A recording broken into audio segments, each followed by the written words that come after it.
കൈയും കാലും വർക്കാവത്തില്ല, വിറയ്ക്കും. അപ്പോൾ ഈ ഒരു പ്രശ്നമാണ് നമ്മൾ ഇന്ന് മാറ്റാൻ പോകുന്നത്. ഓക്കെ, അടിപൊളി സൂപ്പർ ഒറ്റമൂലി.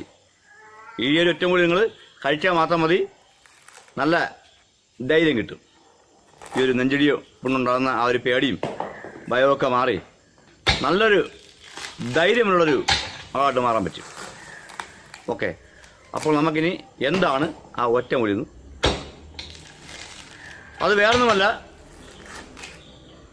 ഈ ഒറ്റമൂലി തയ്യാറാക്കാൻ 2 ഫ്രൂട്ട്സാണ് നമ്മൾ എടുക്കുന്നത്. ഒന്ന് പേരയ്ക്ക, I mean guava. Okay, then pomegranate, മാതളം, ഉറുമാമ്പഴം എന്നൊക്കെ പറയും.